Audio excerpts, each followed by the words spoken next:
75 hard challenge day number 3. आणि तुम्हाला आज असं वाटलं असेल की बाईक का नाही आहे, तर काल आपली बाईकचा थोडासा इश्यू झाला होता, त्यामुळे बाईक सर्व्हिसिंगला लावली आहे आणि काल भेटलीच नाही, त्यामुळे ती आज भेटणार आहे. तर आपल्याला विदाऊट बाईकच आज जिमला जाणं पडेल. आणि तुम्हाला एक महत्त्वपूर्ण गोष्ट ही सांगायची आहे की मी म्हणत असतो माइंडफुल इटिंग करा, ही गोष्ट लोक खूप जास्त हलक्यात घेतात.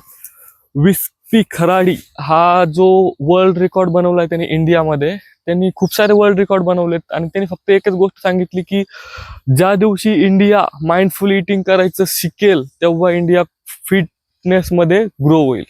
म्हणजे त्याचं एकच म्हणणं आहे की आपला इंडिया जो आहे तो माइंडफुल इटिंग करायचं विसरलाय. सर्वांना जेवताना टीव्ही बघतं किंवा कोणी काहीही असतं, कोणाचं टीव्ही असतं, कोणी फोन स्क्रोल करतं जेवतानाही.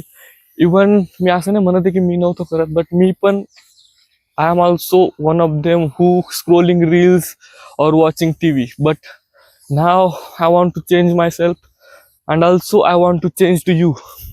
तर ही गोष्ट लक्षात घ्या. आणि ही खूप म्हणजे आपल्याला असं वाटतं की छोट्या गोष्टीचा बदल करून काय होणार आहे, बट छोट्या गोष्टीच खूप जास्त मोठा इम्पॅक्ट क्रिएट करतात आपल्या लाईफमध्ये.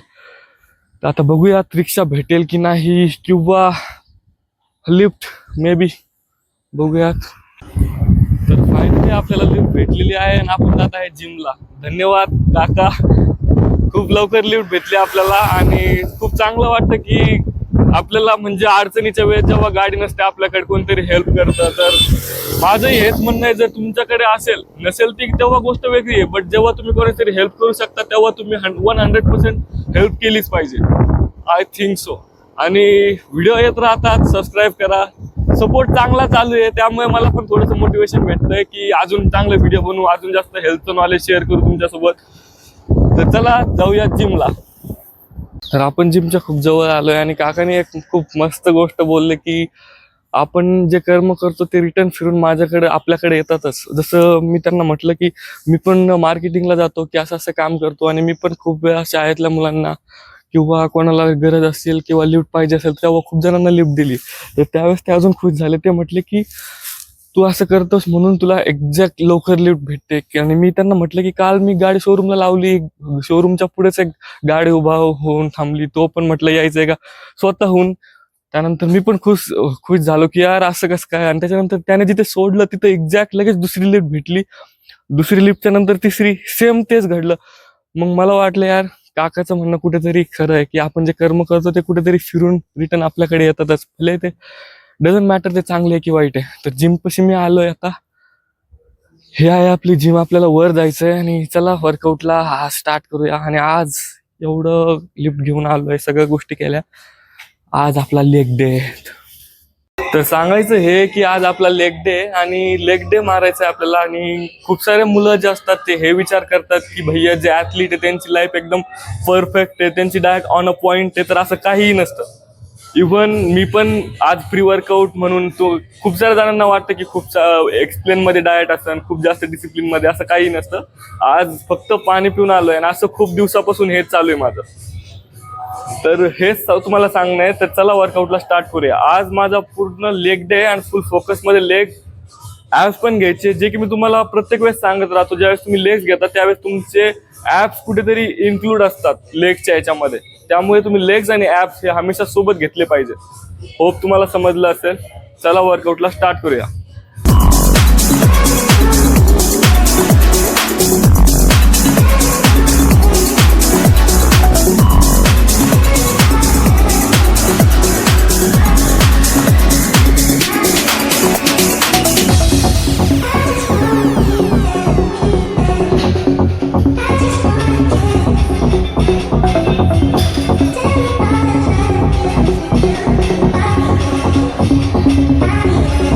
लेग्स प्रॉपर मारले, ॲप्स प्रॉपर घेतले, स्ट्रेचिंग प्रॉपर केली आणि आता आपण जाणार आहोत घरी. चला जाऊया.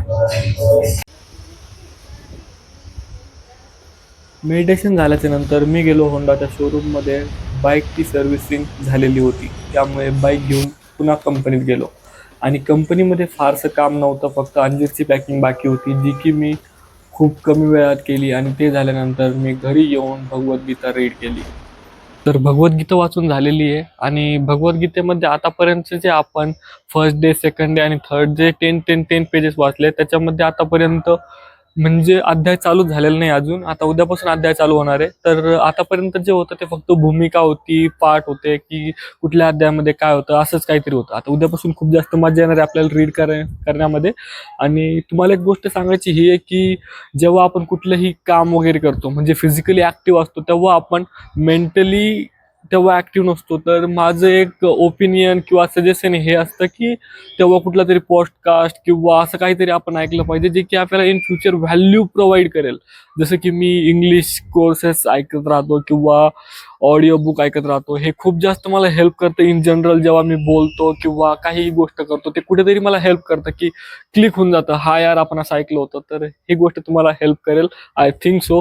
जेव्हा तुम्ही फिजिकली ॲक्टिव्ह राहता, मेंटली नाही, तेव्हा तुम्ही मेंटली ॲक्टिव्ह होऊ शकता, फिजिकली वर्क करता. कारण आपण जेव्हा फिजिकली ॲक्टिव्ह राहतो तेव्हा आपला माइंड कुठेतरी दुसरीकडेच राहतो. ही गोष्ट मी खूपदा ॲनालिसिस केली आहे.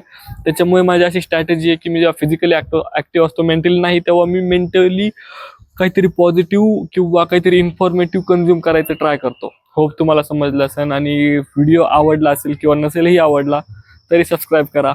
सबस्क्राईब करायला कुठं पैसे लागतात. भेटूया तुम्हाला नेक्स्ट चॅलेंज पुढच्या दिवशी 75 हार्ड डे नंबर 4 मध्ये. See you tomorrow.